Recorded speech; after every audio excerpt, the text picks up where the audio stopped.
Someone's watching us. The executive's hiss slithered through the morning bustle like smoke. Damon Reynolds kept his head low, mop gliding across the polished marble floor of Horizon Tech's towering headquarters.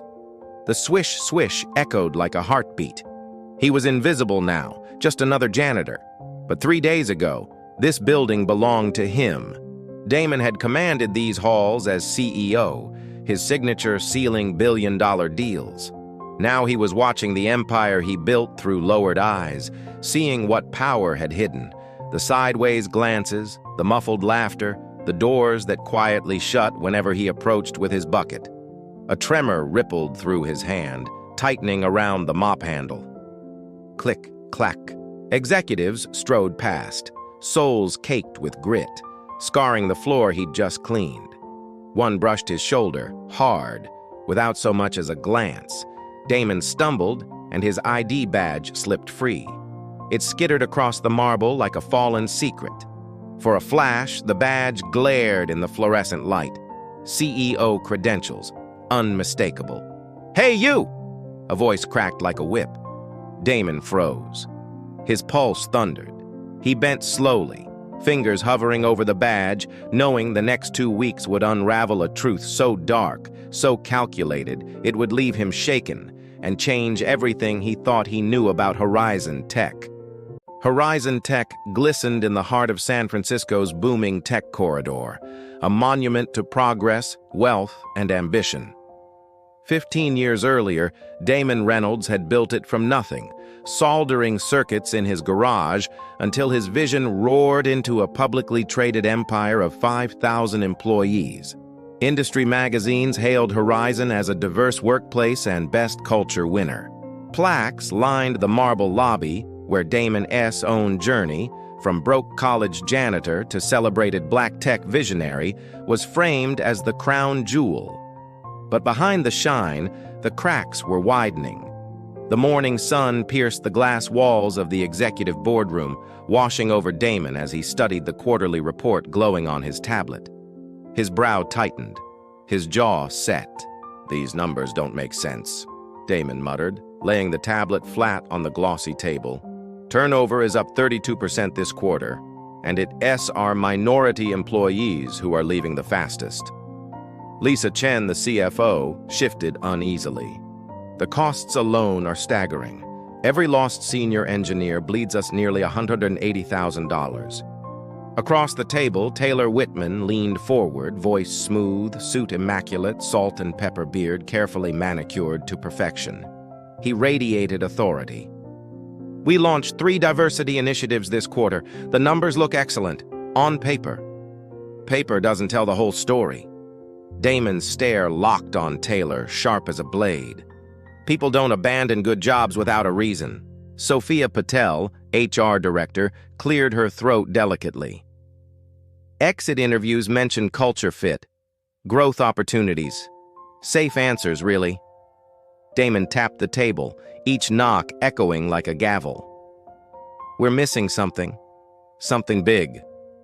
When the meeting ended, the boardroom emptied, leaving Damon alone with the skyline blazing behind him.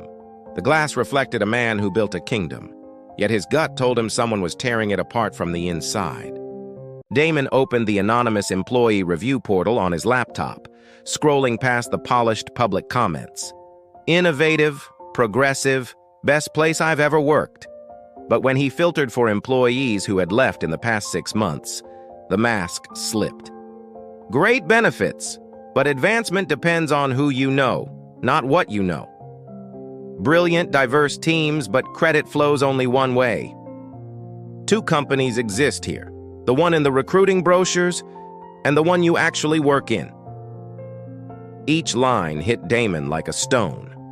He leaned back, chest tightening, the weight of betrayal heavier than any spreadsheet could measure. Slowly, he reached into his wallet and pulled out a creased family photo.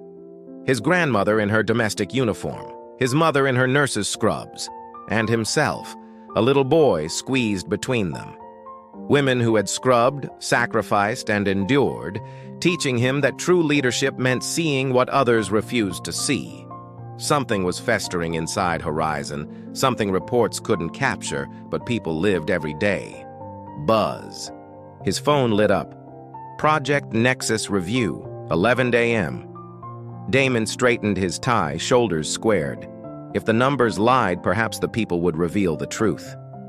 On the 14th floor, the glass-walled conference room buzzed with anticipation. Project Nexus was Horizon's bold leap into AI ethics, technology designed to detect and erase bias in algorithms. The bitter irony was lost on everyone, except the audience watching Damon walk into the storm. At the front, Jamal Williams adjusted his slides. Young, sharp, and brilliant, the MIT recruit radiated confidence. The youngest in the room, yet the most prepared. His future should have been unstoppable, and in minutes Damon would see exactly why it wasn't. The display behind Jamal lit up with intricate flowcharts of ethical decision frameworks. Our breakthrough came when we realized traditional bias detection models fail in multi-layered systems, Jamal explained, his tone steady, assured. We developed what we're calling recursive fairness protocols. That sounds unnecessarily complicated, Scott Thompson cut in, leaning back with casual arrogance. His interruption slid in like a blade, effortless, practiced. Wouldn't a standard verification model work just as well? Heads turned, then quickly swiveled back. Jamal inhaled, measured. Actually, standard models break down when... I think we should move on to implementation timelines, Thompson interrupted again, slicing off Jamal's thought midstream. Around the table, Damon noticed the shift, the uneasy shuffling, the way eyes dropped to notebooks and glowing devices. Silence had become complicity. Jamal pressed forward, his composure remarkable, fingers clicking to the next slide. The results were undeniable. Horizon's method outperformed every traditional model. 20 minutes later, Brad Davis, a white engineer sitting 2 chairs down, leaned forward. What if we approach this through recursive fairness protocols? Analyze each decision layer separately to catch bias others miss. Thompson's face brightened. Now that's innovative thinking, Brad.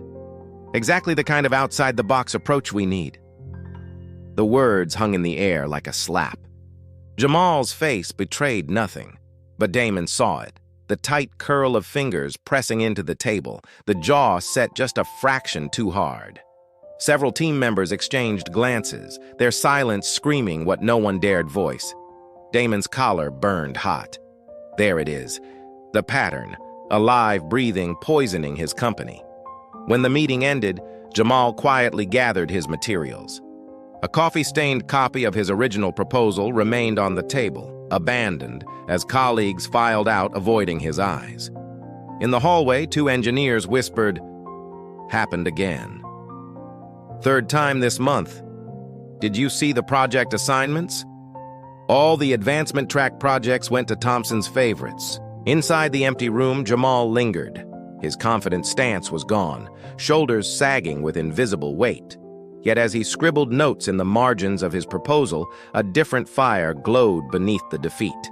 Determination, fierce and unbroken. Damon watched from the doorway, his gut tightening. He wasn't just losing talent.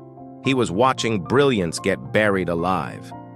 "I didn't see a problem with the idea when Davis suggested it 5 minutes later," Jamal muttered, shaking his head. Unaware, Damon lingered by the doorway. Funny how that works. Damon stepped back into the shadows, unseen. The exchange had lasted less than an hour, yet it shattered something deep inside him. This wasn't an isolated slight. It was a symptom of rot. If this happened in a meeting he randomly attended, what poisoned moments thrived when no executives were watching? That night, Damon sat in his corner office, skyline glittering beyond the glass, untouched dinner growing cold on his desk. The whiteboard before him was cluttered with org charts, arrows, and question marks. 3 days of conventional investigation had led nowhere. HR answers rehearsed. Managers hid behind corporate cliches. Data pointed to symptoms, never the disease. He loosened his tie, exhaustion dripping into frustration. He had built Horizon on fairness, on innovation, but now those principles felt like glass, polished on the surface, fragile underneath. The desk phone buzzed. "Marcus Jenkins calling," his assistant announced. Damon picked up at once. Marcus, the man who had once hired him as a desperate freshman janitor, listened as Damon recounted the failures of every traditional tool he had tried. "When systems protect themselves," Marcus said, voice deep with seasoned wisdom, "the truth doesn't come through surveys or reports. Sometimes the only way to see it is to become invisible to those who think they hold power." Damon's gaze drifted to the photo on his wall.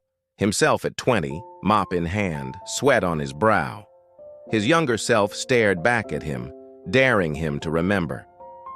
"You're suggesting I go undercover?" Damon asked quietly. "I'm suggesting you remember how much you saw when people thought you weren't worth noticing." The idea hit with electric clarity. Maintenance staff, overlooked, underestimated, saw everything. Damon still knew the contracting company's owner, Walter Simmons. Within hours, Walter had agreed to help. 2 hours later, Damon stood in his bathroom mirror, shedding his old skin. The sleek haircut trimmed down, the bespoke suit traded for Navy coveralls, his Rolex replaced by a simple Timex. His new ID badge read, "David Robinson. Restricted access, night shift, invisible. 2 weeks." That's what he told himself. 2 weeks in the shadows, total blackout from the executive team, except Lisa Chen, who alone would know the truth under the guise of a strategic planning retreat. The next evening, Damon pulled his car into the farthest corner of Horizon's parking structure. His chest thudded harder than it ever had before an investor pitch. He cut the engine, staring at his own reflection in the windshield. The CEO of Horizon Tech was gone. Tonight, a janitor would walk into the empire he had built, unseen, unheard, and finally watching. Tomorrow, Damon promised himself, he'd ride the bus like the rest of the crew. Tonight, he was just another face in the basement-level break room, listening as Luis Ramirez, the veteran maintenance supervisor, scanned the new recruits with hawk-like eyes.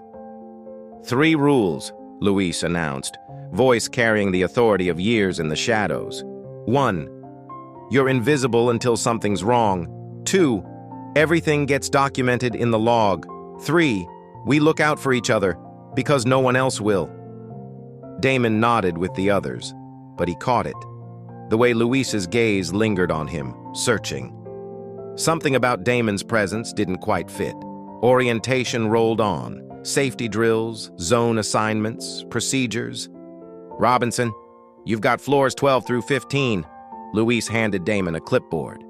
"Executive and engineering levels. Keep your head down, eyes open. Some of those folks work late. They don't like being disturbed." As the group broke, Luis touched Damon's shoulder. "New to this line of work?" His tone was curious, not accusing. Damon stiffened.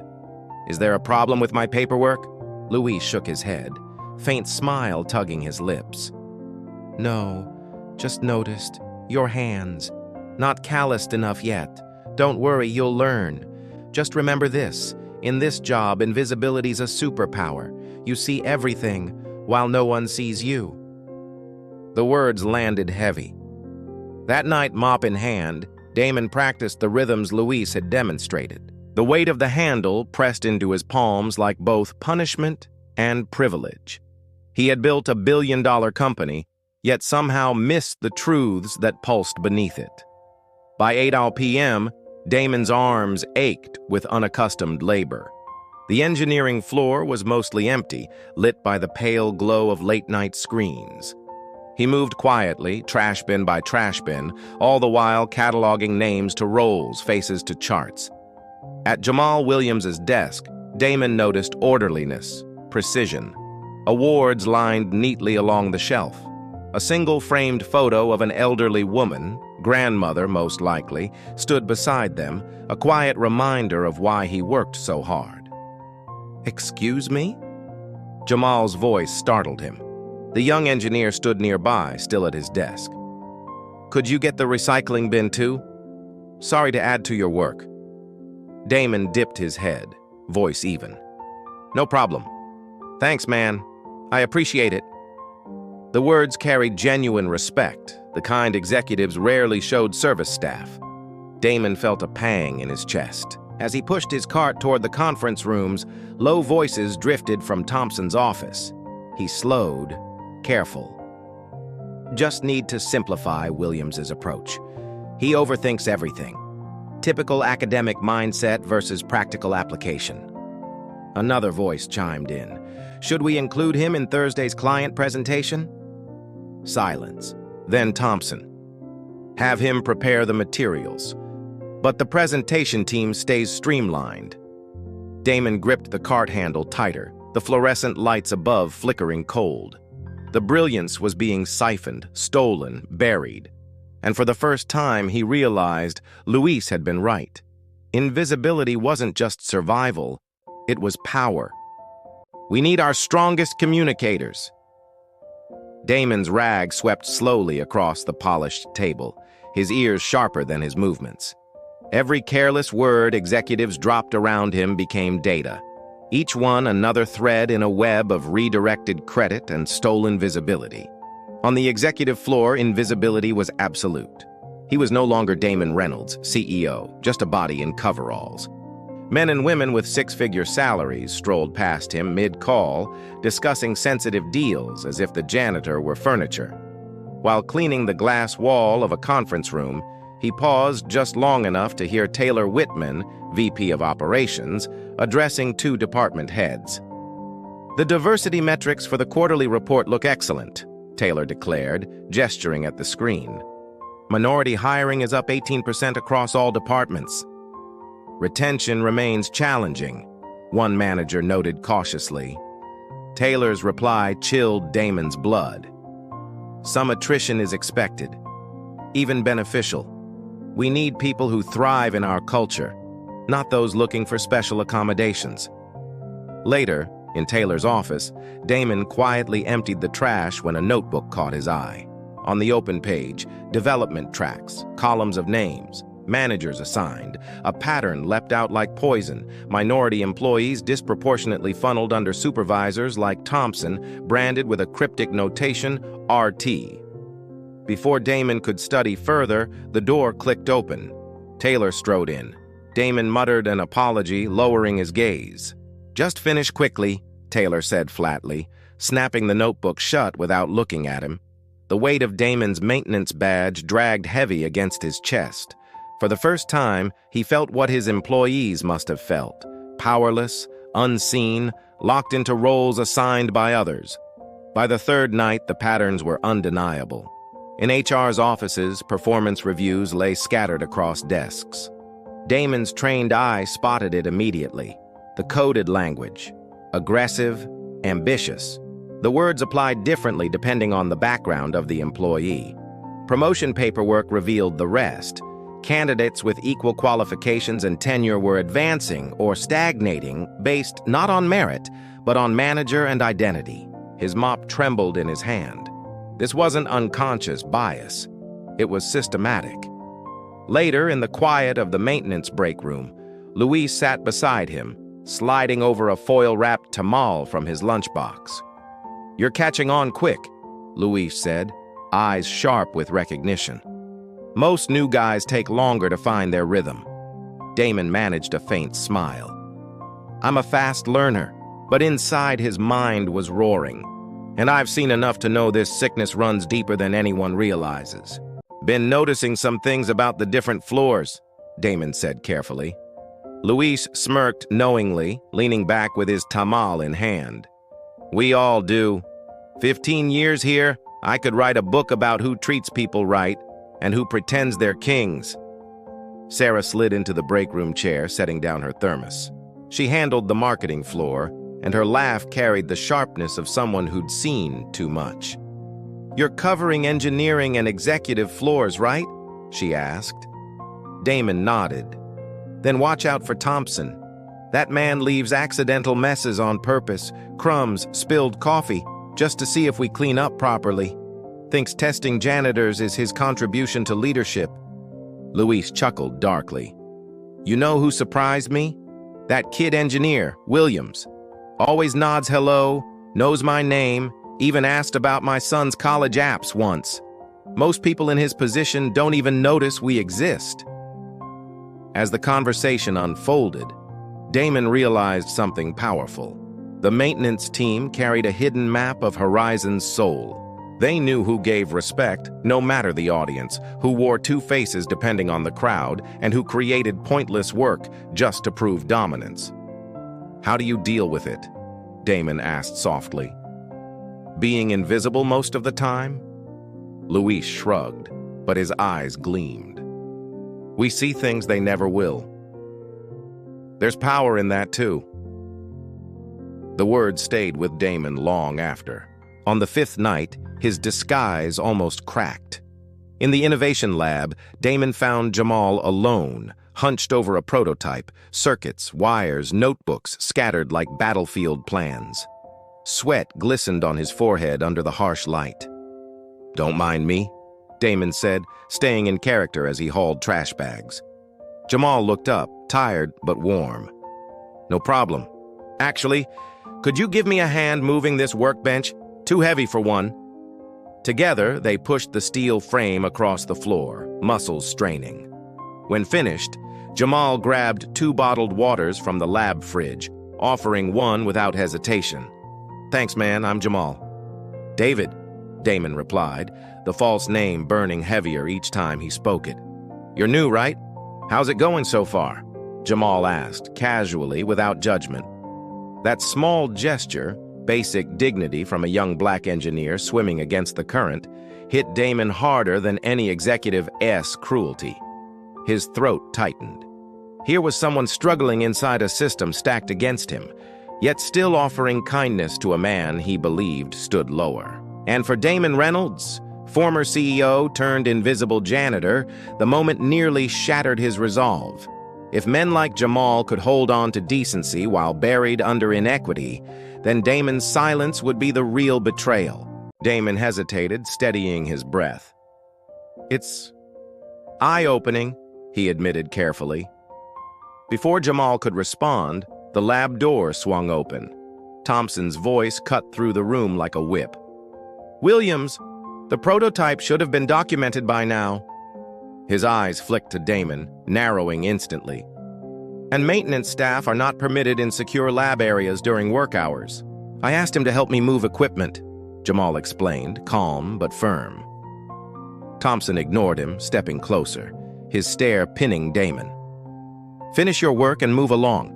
I'll be discussing this with your supervisor. Security clearance doesn't mean socializing." "I have clearance," Damon replied evenly, tapping the badge on his chest. The defiance, subtle but undeniable, made Thompson's jaw tighten. He left in silence, his anger echoing louder than his footsteps. Jamal exhaled, shaking his head. "Sorry about that. Not everyone here is like him." "I know," Damon said. 2 words layered with truth Jamal could never guess. They didn't even see him. Not really. But from the shadows, Damon was starting to see everything. By midnight of day 6, exhaustion had hardened into routine. Damon's muscles no longer screamed with every mop stroke, but the emotional weight pressed heavier with each discovery. Tonight, the executive floor was silent, save for the hum of HVAC in the walls. That's when he noticed it. Taylor Whitman's office door ajar. Unusual. Whitman, VP of Operations, was notoriously meticulous about security. Damon pushed his cart inside, feigning routine. Trash, dusting, nothing more. But then, an unattended computer screen glowed faintly, logged in. Damon froze.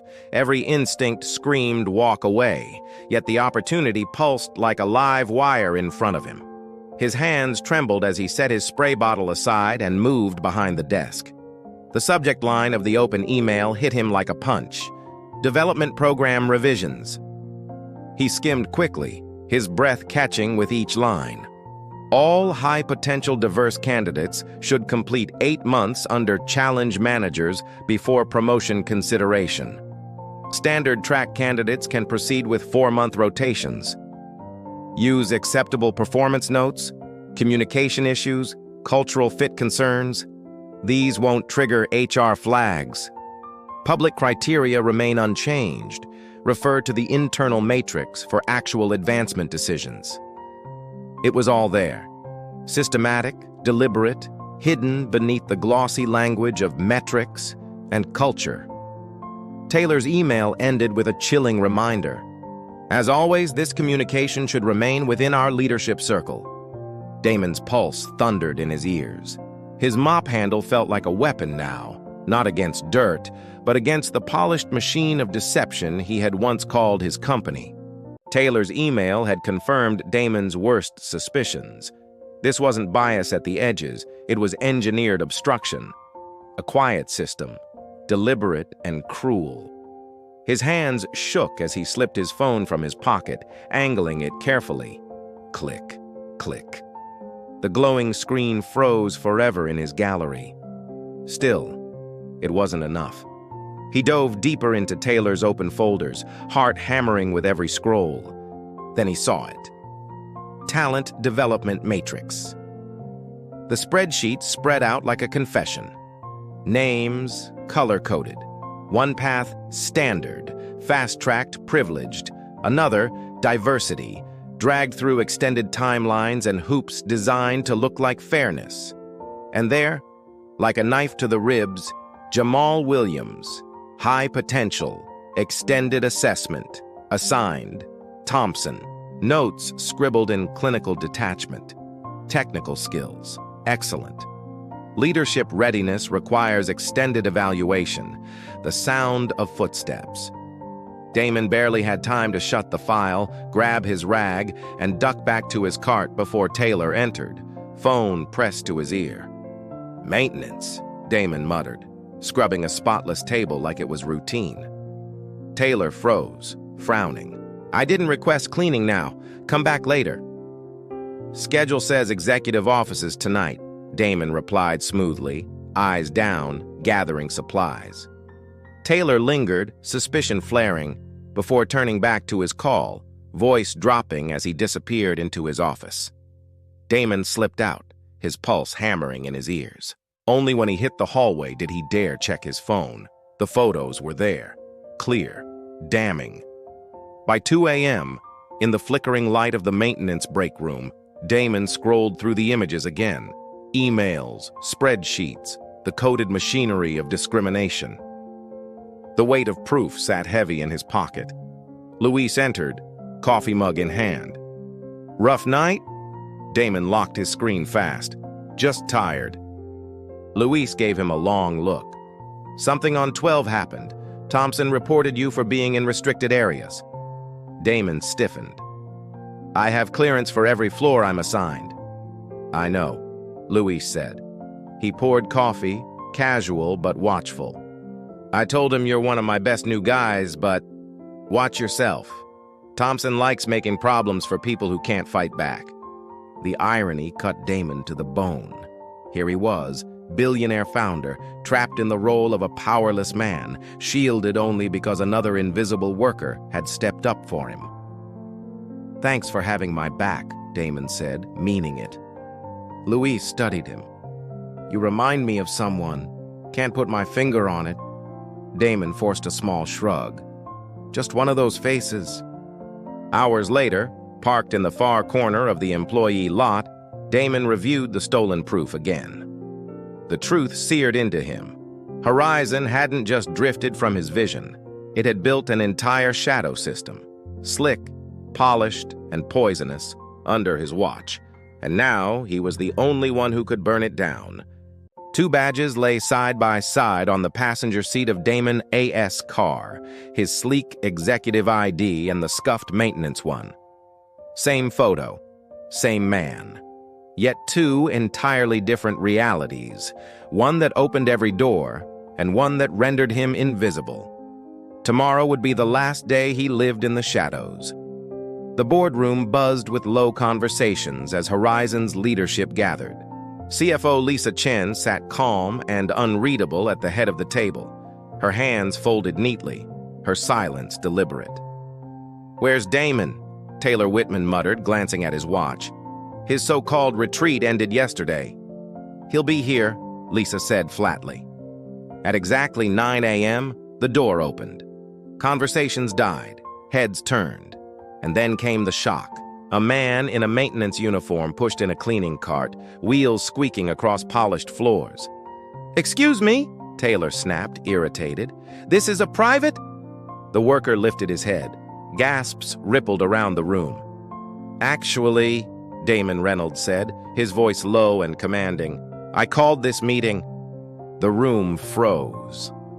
Damon pushed the cart to the front, pulled out the maintenance badge, and set it on the gleaming table. Then, with measured precision, he placed his executive badge beside it. "For the last 2 weeks, I've been David Robinson. Night shift. Floors 12 through 15. His gaze cut across the room like a blade. "And in those 2 weeks, I've seen more of Horizon-ass truth than I've seen in 2 years of sanitized reports and empty metrics." Thompson shifted in his chair. Taylor's jaw flexed, his expression carefully neutral. "This isn't a stunt," Damon continued, his voice gaining steel. "This was the only way to uncover why we're bleeding talent, especially minority employees. What I found wasn't unconscious bias or a few bad managers. What I found was a system, a deliberate design to undermine diversity while maintaining the illusion of progress." The display behind him flickered to life. Taylor's email appeared on the screen, damning and undeniable. The talent matrix followed, color-coded, segregated, brutal in its clarity. The evidence hit like a hammer. Taylor leaned forward, his voice tight. "You're misinterpreting standard development practices. High performers need challenge rotations." Damon didn't blink. He pulled up another slide, 2 performance reviews, nearly identical in achievement, but dripping with different language. One visionary and strategic, the other aggressive and needs refinement. Same results, different skin. "Different standards for different people," Damon said evenly. "That's not excellence. That's discrimination wrapped in corporate jargon." The boardroom air grew heavy. Some executives stared at the table, others at Damon, shame mixing with fear. Then the door opened again. Luis Ramirez walked in, followed by Jamal Williams and several other employees who had lived the company's 2 realities. Their quiet presence carried more weight than any slide. "I asked some colleagues to join us," Damon said, his tone cutting through the silence. "People whose voices have been systematically excluded." Jamal stepped forward, shoulders squared, no trace of the hesitant young engineer from days before. His voice rang clear. "It's time you heard the truth from the people living it. I've documented 27 instances where my contributions were dismissed, only to be praised when repeated by someone else." Jamal's voice stayed professional, but the suppressed anger underneath vibrated through the room. "I stayed because I believed in Horizon's mission, but I've watched 5 talented colleagues walk away this year alone." Luis spoke next, his tone steady, seasoned. 15 years in maintenance teaches you to see patterns. The executives who treat service staff as invisible, they're the same ones who undermine employees they think don't belong. Taylor's face flushed crimson. "This is ridiculous. Maintenance staff have no insight into executive decisions." "That's exactly the problem," Damon cut in, his voice sharp but calm. "You believe some people are worth listening to and others aren't. That arrogance built a shadow culture that contradicts everything Horizon claims to stand for." He circled the table, his janitor's uniform no longer camouflage, but a weapon of truth. "I founded this company on innovation and fairness. Somewhere along the way, we lost both." Damon stopped beside Taylor's chair. His words landed like a gavel. "Taylor, your employment at Horizon is terminated, effective immediately. Security will escort you to collect your belongings." The air froze. Taylor stood, eyes narrowed with cold fury. "You'll regret this." "The board won't. They already have," Lisa Chen interrupted firmly. "The board received the evidence an hour ago. They've pledged full support for corrective action." Security arrived. Taylor's final glare was venomous, but powerless. As the doors closed behind him, Damon faced the managers still seated. "You have choices. Acknowledge the failures and commit to our new direction, and you may remain. Refuse, and I expect your resignation by day's end."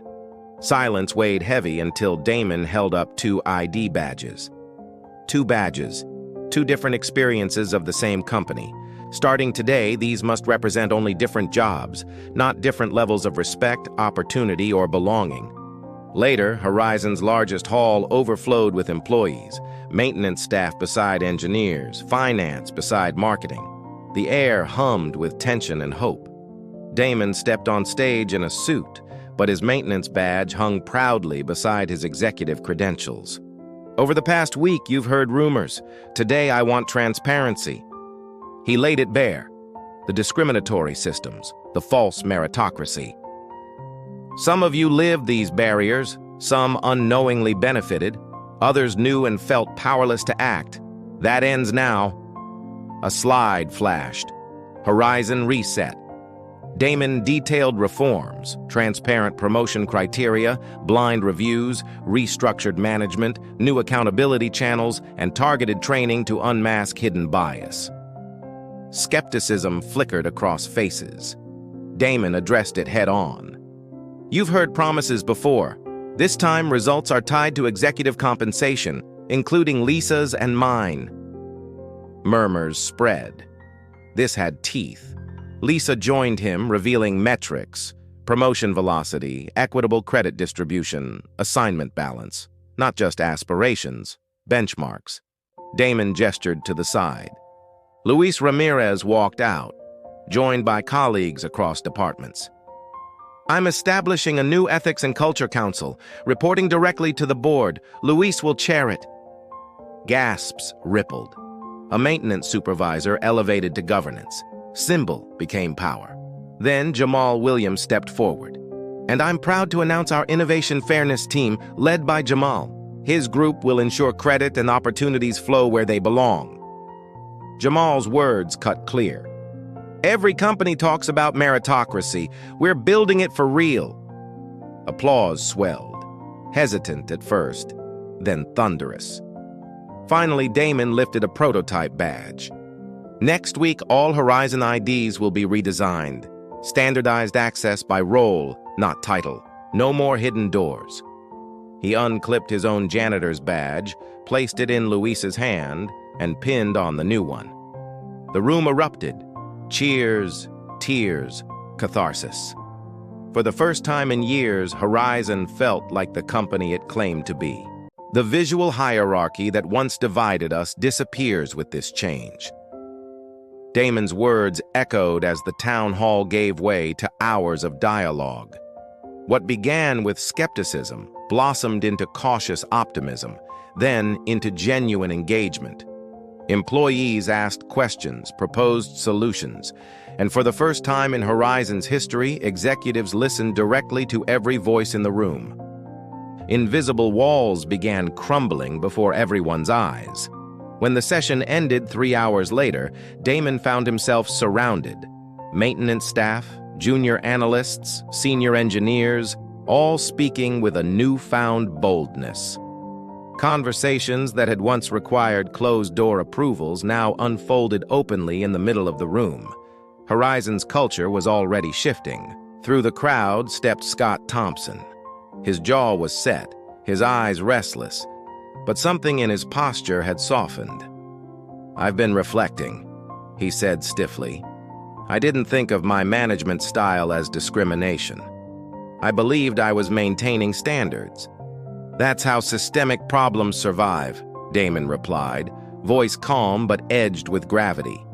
"They hide inside the words standards or tradition or the way things are done." Thompson nodded slowly, shoulders loosening as if under unseen weight. I've enrolled in the remedial leadership program, and I'd like Jamal as my mentor. The humility in that request was its own quiet revolution. In the weeks that followed, transformation radiated through Horizon. The org chart flattened. Decision-making opened to wide circles of input. Leadership emerged from unexpected corners, the overlooked, the underestimated, the unheard.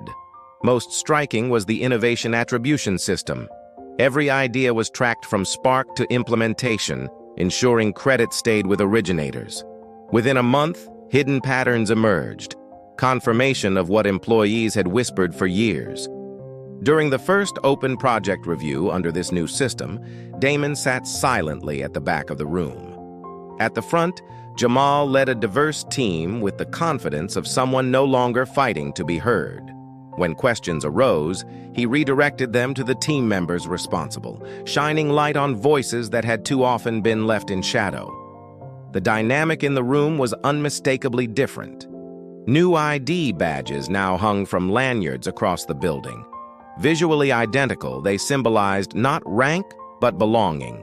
What once divided, now unified.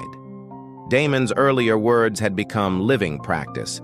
Equal opportunity isn't giving everyone the same tools. It is removing the barriers some people don't even realize exist.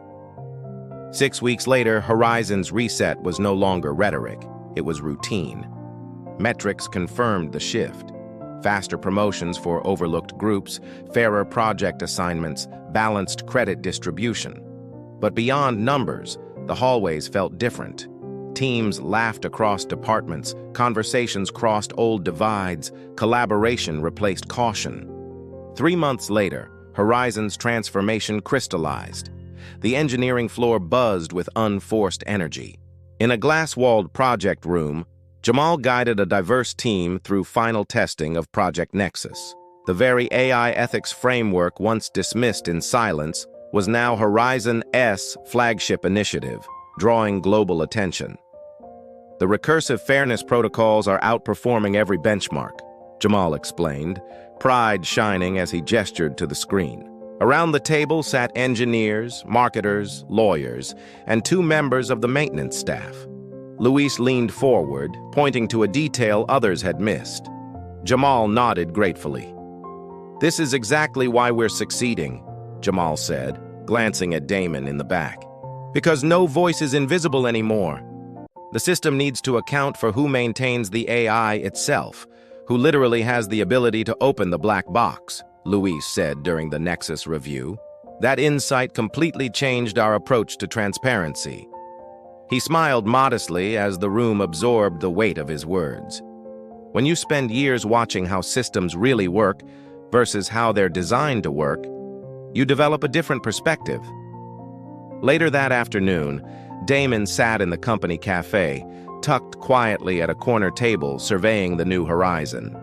Where once executives huddled at isolated tables and junior staff ate in wary clusters, now the seating looked different, messier, more natural. Engineers laughed with maintenance crews. Analysts and designers argued playfully over strategy. What was once a fractured social map now looked like a living network. At a nearby table, Sarah from maintenance leaned over her tray, deep in animated discussion with 2 software engineers sketching code logic on a napkin. Their collaboration didn't look forced. It looked real. Across the room, Jamal sat with Scott Thompson. Months earlier, the sight of those 2 together would have seemed impossible. Now, Scott leaned over Jamal's phone, laughing at a video of Jamal's daughter. The tension that once defined their relationship had softened into something unexpected. Mentorship, even camaraderie. Luis slid into the seat across from Damon, setting down a steaming cup of coffee. "Still monitoring the experiment?" he asked with a knowing grin. "Old habits," Damon admitted. "How's the Ethics Council handling the product timeline mess?" "Better than expected," Damon said. When marketing and engineering actually talk directly, instead of through 5 layers of management, the real assumptions finally come out. Luis chuckled. The maintenance perspective helped too. We reminded them the schedule ignored the people actually installing those updates on client systems. They both turned as Jamal and Thompson crossed paths in the cafe line, exchanging easy banter like colleagues rather than combatants. Damon shook his head slightly. That still surprises me. Redemption stories usually do, Luis said. Thompson's never going to win a humanitarian award, but he's trying. Some people just need their worldview forcibly expanded. An alert buzzed on Damon's phone. He opened the quarterly dashboard, metrics glowing across the screen. Minority employee turnover down 62%, equitable distribution of project contributions, a spike in patents filed by teams that once sat silent in meetings. Horizon's numbers told a story of transformation, but Damon shook his head lightly. Numbers don't capture everything, he murmured, tilting the screen toward Luis. Luis scanned the cafe, gesturing subtly. No, but look around. People aren't bringing curated versions of themselves anymore. They're bringing their whole selves. That's what matters.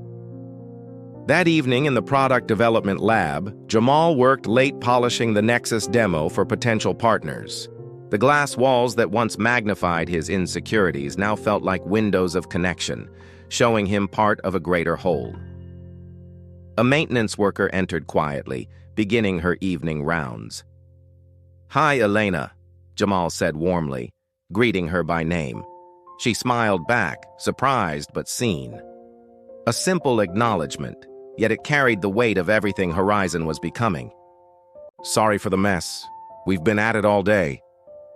No problem, Elena replied with genuine warmth. I heard about the big presentation tomorrow. The whole maintenance team is pulling for you. Jamal smiled. Thanks. Actually, would you mind taking a look at something? We're designing the interface for maintenance mode, and I could use a perspective from someone who actually handles system maintenance. Elena set down her cleaning supplies and joined him at the workstation. Her hands, trained by years of repairing physical systems, found gaps in the design the engineers had overlooked. 20 minutes later, Jamal had already implemented several of her suggestions. You should be credited on this component, Jamal said, typing her name into the attribution system. That permissions hierarchy idea solves problems we didn't even know existed. Elena blinked, then smiled with quiet pride. First time my name's been on anything but a cleaning schedule. Not the last, Jamal replied firmly. Across the building, Damon wrapped up a board meeting. The same directors who once doubted him now leaned forward with approval as he presented the metrics. Horizon wasn't just financially stronger, it was culturally transformed. The strongest teams aren't built on perfect people, Damon had told them, but on people honest enough to fix what's broken. Later, walking through the engineering wing, Damon paused. Jamal and Elena bent over a glowing screen, collaborating as equals.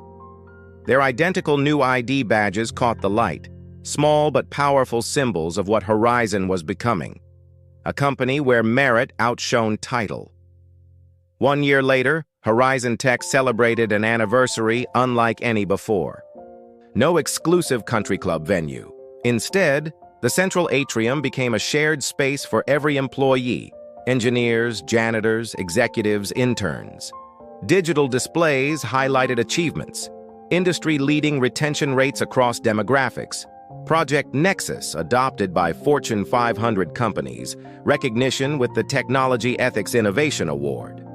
At the heart of the room, a simple plaque read, "Invisible doesn't mean unseen," in honor of those whose perspectives transformed Horizon.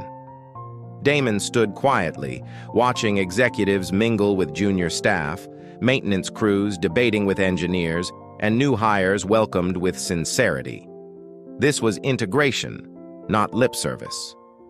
Jamal approached, now wearing the title Chief Innovation Officer. Quite a difference from last year, he said.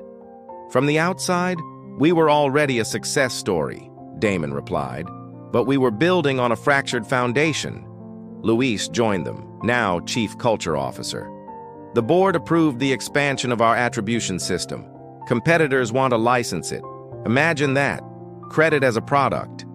Damon nodded, remembering his grandmother's hands, his mother's resilience, and his own hidden badge from those undercover days, now framed in his office. Leadership wasn't about climbing higher, he realized, but about sending the elevator back down. As the celebration swelled, Horizon's future gleamed, not because of slogans, but because of realignment. Power with fairness, recognition with honesty, opportunity with equity. If this story of workplace transformation moved you, don't let it end here. At Fate Tales, we reveal hidden truths about power, justice, and leadership, stories where the overlooked finally take their rightful place. Like this video so others can find it. Subscribe to Fate Tales for weekly narratives that challenge injustice and spotlight those who dare to change broken systems. Reflection is good, but action is better. You've seen the story. Now, what will you do with it?